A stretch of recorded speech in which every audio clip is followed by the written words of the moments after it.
and Michael Steele, to Claire's point, I mean, he really called BS on the Republicans. I was in the White House in 2006 when President George W. Bush signed the extension of the voting rights legislation, and these are the 16 Republicans who voted, and I believe showed up, some of them, for the bill signing.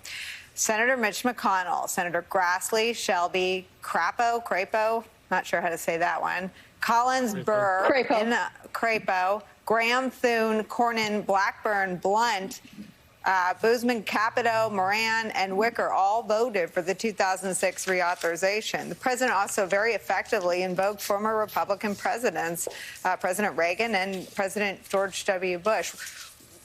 What is the sort of prospect of maybe moving Manchin by showing how extreme and radicalized this version of the Republican Party is? Well, I don't know about that. I think everybody knows how extreme and radicalized this version of the Republican Party is. There's no secret at this stage. Manchin works with them every day. He's had the private conversations with them that, you know, he knows that they're not going to go but an inch away from McConnell and no further. So this fight has always been from the very beginning of this administration about what this administration would do with the politics.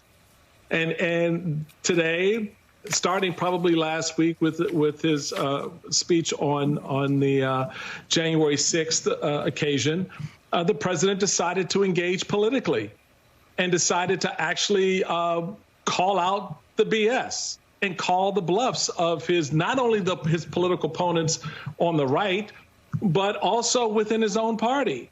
I understand that, you know, the politics of not wanting to show up. You think you're going to embarrass the president, but guess what? He's got the bully pulpit, and he used it to knock some heads today. And God bless him for that. It's about time. I've been sitting here wondering for the past year when you're going to do the politics, because this is never about some big policy discussion. It's about the politics. And McConnell knows I got the corner on politics right now because the Democrats won't or don't know how to use it against me. So we'll see. There were a couple of things real quick that jumped out to me in the speech that are important. One, at the beginning, confront hard truths about ourselves. That message is important to drive home because what's at stake here is us. We talk about it in terms of voting. We talk about it in terms of rights and all of that in the Constitution. But at the end of the day, it's us.